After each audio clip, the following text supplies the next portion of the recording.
जजों की रिटायरमेंट के बाद उन्हें 2 साल का कूलिंग ऑफ पीरियड देना चाहिए, यानी कि रिटायरमेंट के 2 साल तक उन्हें किसी एग्जीक्यूटिव या पॉलिटिकल रोल में उनकी नियुक्ति नहीं होनी चाहिए। दूसरा सुझाव, उनकी पेंशन को इतना बढ़ा दिया जाए कि आर्थिक निर्भरता किसी भी पोस्ट रिटायरमेंट जॉब की जजेस पे ना हो, ना उनके मन में कुछ इच्छा हो कि हम रिटायरमेंट के बाद सरकार से कोई पोजीशन ले लें। मंत्री जी आप ये बताइए, ये कूलिंग पीरियड क्या है? पहले मेरे समझ में नहीं आया है। सर, आप तो संविधान के ज्ञाता हैं और देश संविधान से ही चलता है। संविधान में कोई कूलिंग पीरियड का वर्ड है ही नहीं। इन्होंने इजाद किया है मोदी जी की आलोचना करने के लिए, और कोई विषय नहीं है। क्वेश्चन नंबर 109, श्री राघव चड्डा।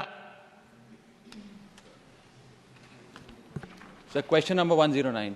Honourable minister. उत्तर सभा पटल पे रखा गया। Supplementary number 1, Shri Raghav Chadha. Sir, इस सदन के नेता रहे स्वर्गीय अरुण जेटली जी, जिनके साथ मेरा व्यक्तिगत रिश्ता कुछ खट्टा मीठा रहा, वो कहा करते थे कि pre retirement judgements get influenced by post retirement jobs. और मुझे लगता है इस सदन में बैठे कई सारे साथी इस कथन से सहमति अपनी दर्ज करेंगे। सर, पिछले कई सालों से, एक लंबे समय से एक चलन चलता आ रहा है कि जजों की रिटायरमेंट के बाद उन्हें एग्जीक्यूटिव रोल्स या पॉलिटिकल रोल्स दिए जाते हैं। कुछ लोग हमारे सदन में गवर्नर, राज्यसभा सदस्य बनकर आ जाते हैं, कुछ लोग रिटायरमेंट के बाद कई सूबों के गवर्नर लग जाते हैं। इससे कई प्रकार के सवाल जनता के मन में आते हैं। कॉन्फ्लिक्ट ऑफ इंटरेस्ट का सवाल आता है, एग्जीक्यूटिव इंटरफेरेंस इन जुडिशियल प्रोसेस का सवाल आता है, इंडिपेंडेंस ऑफ जुडिशरी का सवाल आता है। तो मेरा सरकार से यह सवाल है कि कुछ सुझाव जो लगातार कई समितियों के माध्यम से भी सरकार के पास आए, जो मैं अभी बताना चाहता हूं, इस पे सरकार का क्या विचार है। पहला, कि जजों की रिटायरमेंट के बाद एक कूलिंग ऑफ पीरियड होना चाहिए कि करीब करीब 2 साल तक किसी भी जज को रिटायरमेंट के बाद कोई एग्जीक्यूटिव या पॉलिटिकल रोल ना दिया जाए और किसी समिति की चेयरमैनशिप भी ना दी जाए। उस सुझाव पे सरकार का क्या कहना है? मेरा दूसरा सुझाव।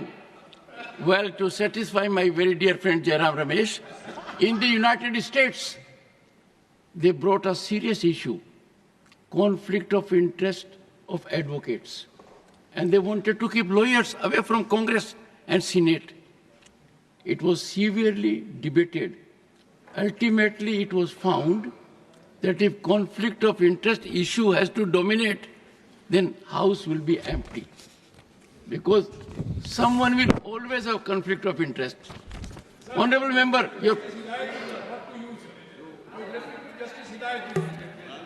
Justice Hidayatullah, honorable members, for your benefit, happens to be the only one in the country who was Chief Justice of India, Vice President of India, and also discharged the functions of President of India without being Vice President or elected President.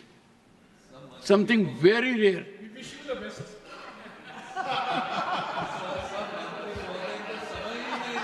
Raghav ji, आप अपना प्रश्न पूछिए। मैं शुरू से शुरू करूं sir?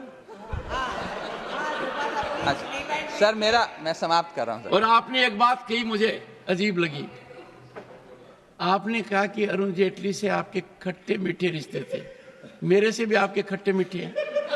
ये खट्टे मीठे रिश्तों को अब आप छोड़िए सर। आपसे तो मीठे रखिए सर, आपसे तो मीठे हैं। नहीं सर, मैं सवाल तो खत्म कर लूं।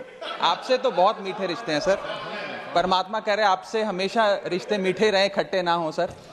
सर, मेरा सवाल जो था वो ये था कि सरकार जो 3 सुझाव लगातार तमाम समितियों के माध्यम से सरकार के विचाराधीन आए हैं, उस पर सरकार का क्या कहना है। पहला, कि जजों की रिटायरमेंट के बाद उन्हें 2 साल का कूलिंग ऑफ पीरियड देना चाहिए, यानी कि रिटायरमेंट के 2 साल तक उन्हें किसी एग्जीक्यूटिव या पॉलिटिकल रोल में उनकी नियुक्ति नहीं होनी चाहिए। दूसरा सुझाव, उनकी पेंशन को इतना बढ़ा दिया जाए कि आर्थिक निर्भरता किसी भी पोस्ट रिटायरमेंट जॉब की जजेस पे ना हो, ना उनके मन में कुछ इच्छा हो कि हम रिटायरमेंट के बाद सरकार से कोई पोजीशन ले लें। और थर्ड सुझाव सर, जो लगातार आता रहा है कि मेरिट बेस्ड अपॉइंटमेंट का एक प्रोसेस होना चाहिए Honorable Minister. जिसके तहत जजों को रिटायरमेंट के बाद नियुक्त किया जाए, ना कि सरकार की विम्स और फैंसीज के तहत। Honorable Minister. चेयरमैन सर, माननीय सदस्य ने जो सवाल पूछा है उसमें इन्होंने पॉलिटिकल एंगल देने का प्रयास किया है। सुप्रीम कोर्ट व हाई कोर्ट के जजों की नियुक्ति संविधान के आर्टिकल 124, 217, 224 तथा सुप्रीम कोर्ट के 1993 सेकंड जज केस और 1998 थर्ड जज केस के आधार पर बनाए गए मेमोरेंडम ऑफ प्रोसीजर के अनुसार की जाती है, ये इनको भी पता है। वर्तमान में हाई कोर्ट के जजों की रिटायरमेंट एज 62 ईयर्स है, सुप्रीम कोर्ट के जजों की रिटायरमेंट एज 65 है और जो डिस्ट्रिक्ट कोर्ट हैं उनके रिटायरमेंट की एज 60 है। ये जिनका जिक्र कर रहे हैं कि एक चीफ जस्टिस कॉन्फ्रेंस हुई थी, उसमें एक रेजोल्यूशन लिया कि जजेस की रिटायरमेंट की एज बढ़ानी चाहिए। एक ये पार्लियामेंट स्टैंडिंग कमेटी जिनका जिक्र कर रहे हैं 2010 की, उसने भी अपनी 39th रिपोर्ट में कहा कि हाई कोर्ट के जजों की उम्र 62 से 65 करने का एक रिकमेंडेशन जिसका इन्होंने जिक्र किया, लेकिन इन्होंने इसका जिक्र नहीं करके एक दूसरा विषय रखा कूलिंग पीरियड का। मैं आपको ये बताना चाहता हूं कि वर्तमान में तो जजेस के जो रिटायरमेंट की एज है उसके बढ़ाने का कोई प्रस्ताव सरकार के पास विचाराधीन नहीं मंत्री है। जी आप ये बताइए, ये कूलिंग पीरियड क्या है? पहले मेरे समझ में नहीं आया है। सर, आप तो संविधान के ज्ञाता हैं और देश संविधान से ही चलता है। संविधान में कोई कूलिंग पीरियड का वर्ड है ही नहीं, इन्होंने इजाद किया है मोदी जी की आलोचना करने के लिए, और कोई विषय नहीं है। और मैं ये कहना चाहता हूं, जजेज के सुप्रीम कोर्ट और हाई कोर्ट में जब वो रिटायर होते हैं तो ये जो इंस्टीट्यूटरी बॉडीज बनी है ये मोदी जी ने बनाई है क्या? ये ट्रिब्यूनल बने हैं ये मोदी जी ने बनाए हैं क्या? ये देश में पहले से ही है। अगर आप एक्सपर्ट आदमी जो आपके योग्यताएं तय की हुई है कि हाई कोर्ट का रिटायर्ड जज होना चाहिए या हाई कोर्ट का चीफ जस्टिस होना चाहिए या सुप्रीम कोर्ट का रिटायर्ड जज होना चाहिए, अगर हम भरेंगे ही नहीं इनको तो इनमें काम कैसे होगा साहब?